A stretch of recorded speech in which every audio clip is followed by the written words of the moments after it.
Manager साहब, मैं पास दिखाकर ही अंदर आया हूँ और आप मुझसे इस तरह की बात नहीं कर सकते हैं। मैं क्या कर सकता हूँ और क्या नहीं कर सकता हूँ ये तुम मुझ पर ही छोड़ दो।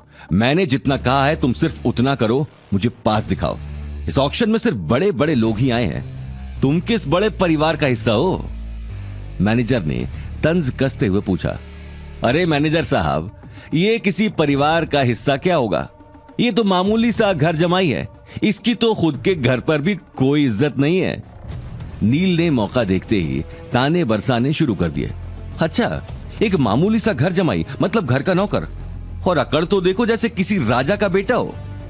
मैनेजर ने नील का साथ देते हुए जवाब दिया। देखिए, अब आप अपनी लाइन क्रॉस कर रहे हैं। लाइन क्रॉस कर रहा हूं? अभी तक तो मैंने कुछ किया नहीं है बच्चे। एक तो तुम्हारे पास इस ऑक्शन में आने का कार्ड नहीं है, जबरदस्ती इस ऑक्शन में घुस आए, और अब मुझे ही समझा रहे हो। पास दिखाओ वरना मैं तुम्हें यहां से धक्के मारकर बाहर भी निकालूंगा और गार्ड से खातिरदारी अलग से करवाऊंगा। मैनेजर की आंखें ये बात कहते हुए लाल हो चुकी थीं। मैनेजर की गुस्से भरी आवाज सुनते ही गौतम ने अपने कोट की जेब से 2 गोल्डन वीआईपी पासेस निकालकर उसके हाथों में रख दिए और आसपास खड़े लोगों को देखने लगा। गौतम की जेब से निकले पासेस देखते ही ऑक्शन में खड़े लोग एक बार फिर आपस में बात करने लगे। नील, रिया और पीयूष के तो मानो पैरों तले जमीन ही खिसक गई। उन तीनों को अपनी आंखों पर यकीन नहीं हो रहा था। साथ ही मैनेजर भी अपने हाथ में गोल्डन वीआईपी पासेस देखकर हक्का बक्का रह चुका था। मुझे समझ में नहीं आता कि आप इतना बड़ा ऑक्शन संभाल रहे हैं और यहाँ आने वाले गेस्ट के साथ बात करने की तमीज भी नहीं है आपको। आपको यही सिखाया गया है? यही ट्रेनिंग दी गई है? गौतम ने मैनेजर की आंखों में आंखें डालकर अपनी बात कही। मैनेजर को उसी वक्त मोबाइल में वीआईपी गेस्ट की लिस्ट में गौतम और अनिल का नाम देखकर अपनी गलती का एहसास हो चुका था। वो गौतम से आंखें नहीं मिला पा रहा था। सॉरी गौतम सर, मुझसे बहुत बड़ी गलती हो गई। मुझे पता नहीं था। मैंने न जाने क्या क्या कह दिया आपको। मैनेजर ने लो टोन में जवाब दिया। मैनेजर की बात सुनकर नील और रिया हैरानी से एक दूसरे को देखने लगे। वहीं नील तो गुस्से में लाल पीला हो चुका था। Gautam sir, seriously? अब ये क्या मजाक है? ये फटीचर पता नहीं कहां से पासेस चोरी करके ले आया और आप? अबे ओ घर जमाई, साफ साफ कहो, कहां से लाए हुए पासेस? नील ने गुस्से में कहा। तुम्हारी बात का जवाब देना मैं जरूरी नहीं समझता नील। तुम्हें जितना भौंकना है भौंक लो। ये बात सुनते ही नील ने अपनी बाहें चढ़ा ली। वो गौतम को मारने के लिए आगे बढ़ चुका था, लेकिन पीयूष ने मौका देखते ही उसका हाथ पकड़कर उसे पीछे खींच लिया।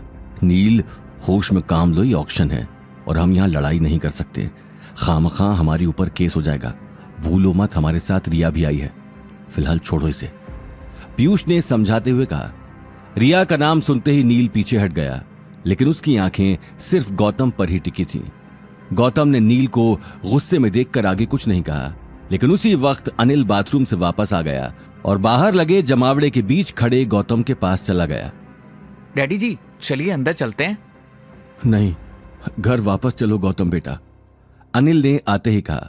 गौतम अनिल की बात से हैरान हो गया। पर डैडी जी क्यों? आपका कितना मन था। नहीं बेटा, मैंने वॉशरूम से सारा हंगामा सुन लिया था।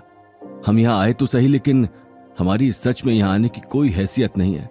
मैं यहाँ बोली लगाना तो दूर, खड़ा रहना भी अफोर्ड नहीं कर सकता। सब जानते हैं हमारी असली औकात क्या है। मैं अपना सर ऊपर करके अंदर नहीं जा पाऊंगा, इंजॉय नहीं कर पाऊंगा। प्लीज चलो घर। अनिल ने दुखी मन से जवाब दिया। अनिल का चेहरा पूरी तरह से उतर चुका था। रिया और नील भी अब उससे नजरें नहीं मिला पा रहे थे। लॉबी में एक अजीब सा सन्नाटा छा चुका था। तभी गौतम ने उसी वक्त मैनेजर से पासेस ले लिए और उन्हें डस्टबिन में फेंक दिया। ये देखते ही मैनेजर के साथ साथ सारे लोग शॉक्ड हो गए। कितने महंगे पासेस गौतम ने 1 सेकंड में फेंक दिए। गौतम ने एक नजर सभी को देखा और अनिल के साथ अगले ही पल वहां से निकल गया। गौतम और अनिल के जाने के काफी देर बाद भी नील को अपनी आंखों पर यकीन नहीं हो रहा था कि गौतम इतनी आसानी से ऑक्शन छोड़कर जा चुका था, क्योंकि इस ऑक्शन के लिए लोग बहुत दूर दूर से आए हुए थे और बहुत सारे लोगों को इस ऑक्शन के पासेस तक नहीं मिले थे। लेकिन कुछ ही देर में ऑक्शन पूरी तरह से शुरू हो चुका था। गौतम और अनिल के जाने की बात लोगों ने दिमाग से निकाल दी थी। सभी अपनी अपनी सीटों पर बैठ चुके थे। लेकिन अभी भी आगे आगे 2 सीटें खाली ही पड़ी थी जो गौतम और अनिल छोड़कर गए थे। नील अपने आसपास देख ही रहा था कि तभी उसकी नजर एक खूबसूरत लड़की पर चली गई जिसने अपने बाल खोल रखे थे और चेहरे पर चश्मा लगाया हुआ था। नील उसे ऊपर से नीचे तक देखने लगा। अबे ये कौन है अब? नील ने धीमी आवाज में पीयूष से पूछा। अरे तुम इसे नहीं जानते? यही तो आज की ऑक्शन की वीआईपी गेस्ट है। इसका नाम याशी अग्निहोत्री है और ये उदयपुर के मशहूर बिजनेसमैन की बेटी दीपशिखा की पीए है। उसका सारा ध्यान यही रखती है। इसके कॉन्टैक्ट्स बहुत ऊपर तक हैं। बहुत पावरफुल लेडी है भाई, पीयूष ने समझाते हुए जवाब दिया।